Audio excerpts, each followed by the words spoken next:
నమస్తే. సామాన్యుడి చేతిలో సామాజిక అస్త్రం నెంబర్ 1 న్యూస్కి స్వాగతం. నేను రవీంద్ర.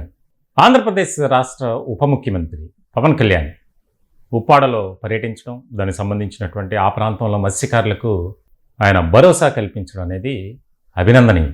ముందుగా పవన్ కళ్యాణ్ గారికి మా ఛానల్ సామాన్యుడి చేతిలో సామాజిక అస్త్రం నెంబర్ 1 న్యూస్ తరఫున ప్రత్యేకమైనటువంటి కృతజ్ఞతలు తెలియజేస్తున్నాం.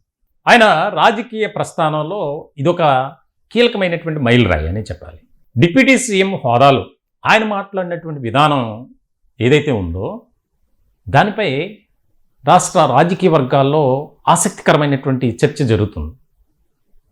సాధారణంగా అధికారంలో లేనటువంటి వారు అధికారం కోసం ఎన్నికల సమయంలో చేసేటువంటి వ్యాఖ్యలు కానీ ప్రసంగాలు కానీ ఏ విధంగా ఉంటాయో అట్లా పవన్ కళ్యాణ్ మాట్లాడారు. మీలో నేను ఒకడిని, మీకు నేనున్నాను, 100 రోజుల్లోపు నేను చేయకపోతే నన్ను నిలదీయండి.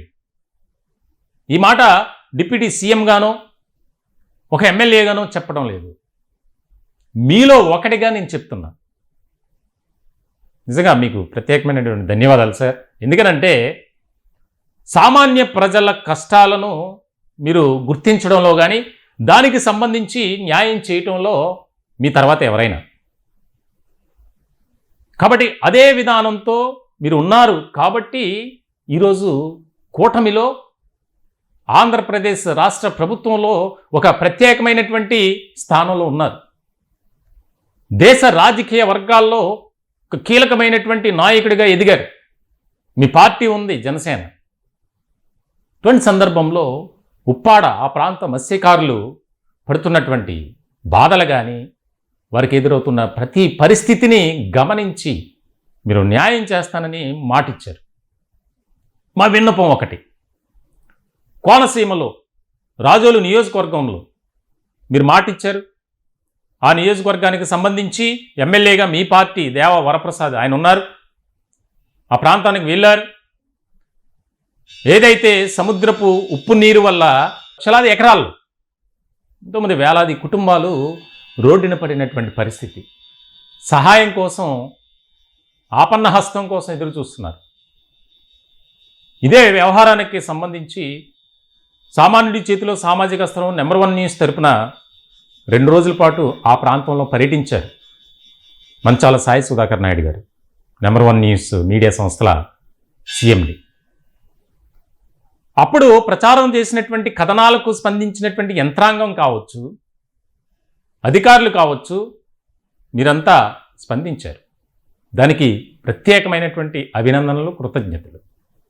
ఉప్పాడ మత్స్యకారులకు ఏ విధమైనటువంటి భరోసా ఇచ్చారో కోనసీమ కొబ్బరి రైతులకు కూడా మీరు అదే విధమైనటువంటి ధైర్యాన్ని ఇవ్వాలి. మీకోసం ఎదురు చూస్తున్నారు, ఎవరు వస్తారా, ఎటువంటి సహాయం చేస్తారు అని. ఎందుకనంటే మేము స్వయంగా చూసినటువంటి సందర్భంలో అక్కడ ఎవరిని కదిపినా కన్నీటి రోదన, ఆవేదన, ఆక్రందన, ఎవరు కూడా సంతోషంగా లేరు.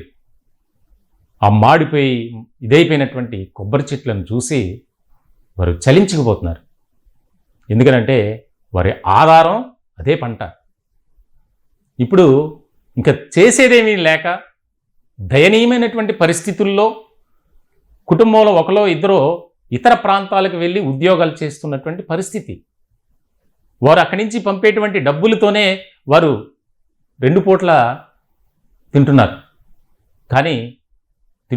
కానీ వారి హృదయంలో ఆవేదన చాలా ఎక్కువగానే ఉంది. ఎందుకనంటే కళ్ళ ముందు చూస్తున్నటువంటి ఆ పంట చేతికి రాక, ఎందుకు పనికి రాక, అలా అని చెప్పి వేరే ప్రత్యామ్నాయం లేదు వారికి. మరి అటువంటి వారి బాధలను కూడా మీరు పట్టించుకోవాలి. ఈరోజు రాష్ట్ర రాజకీయ వర్గాల్లో ఒక కీలకమైనటువంటి వ్యక్తిగా పవన్ కళ్యాణ్ మారారు. దేశ రాజకీయాల్లో ఒక సుప్రీంగా ఉన్నారు.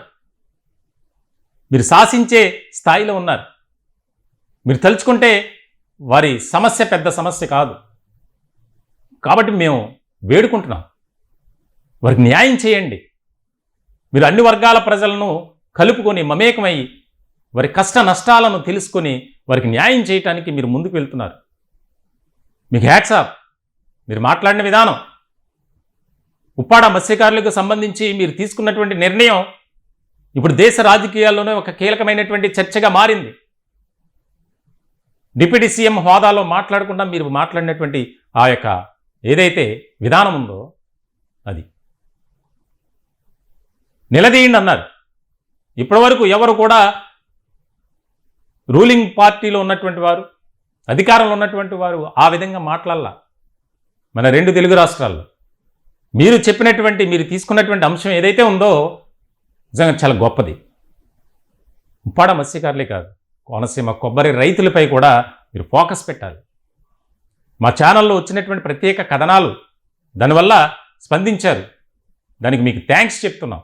అది ఎక్కడితో కాకుండా మీరు దాన్ని కంటిన్యూ చేసి ఆ యొక్క మేము ప్రసారం చేసినటువంటి కథనాలకి, స్టోరీలకి వారి ఆవేదనను సమాజానికి తెలియజేసే ప్రయత్నంలో భాగంగానే యంత్రాంగం కదిలింది.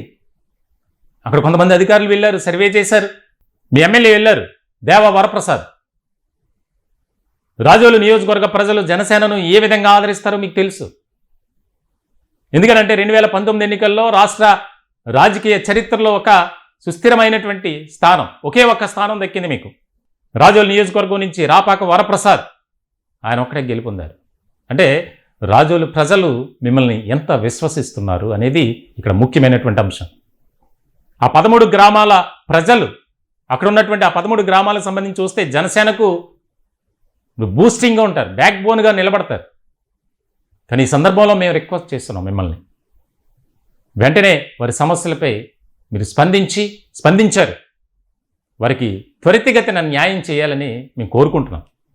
మీరు తీసుకునే నిర్ణయాలు కానీ, మీరు వెళ్తున్నటువంటి విధానం, నినాదం కానీ చాలా బాగుంది, బ్రహ్మాండంగా ఉంది. దాంట్లో డోకా లేదు.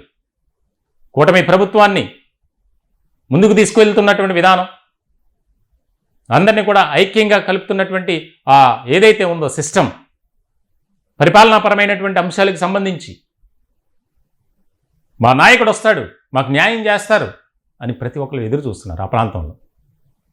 కాబట్టి మరొక్కసారి సామాన్యుడి చేతిలో సామాజిక అస్త్రం నెంబర్ 1 న్యూస్ తరపున మేము కోరుకుంటున్నాం, వేడుకుంటున్నాం. వారికి న్యాయం చేయండి.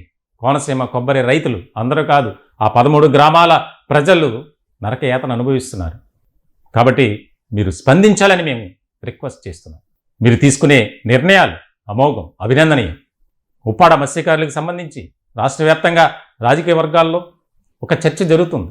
ఒక మెచ్యూర్డ్ లీడర్గా మాట్లాడిన తీరు అందరూ కూడా శభాష్ అంటున్నారు. కాబట్టి కోనసీమ కొబ్బరి రైతుల సమస్యలను కూడా మీకు అన్నీ తెలిసినవే.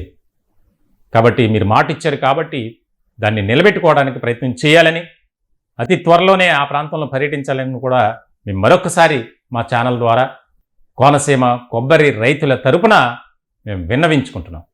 ఈ టాపిక్పై మీ విలువైనటువంటి అభిప్రాయాలు కామెంట్ రూపంలో తెలియజేయండి. దయచేసి మా ఛానల్ని సబ్స్క్రైబ్ చేసుకోండి. Thank you.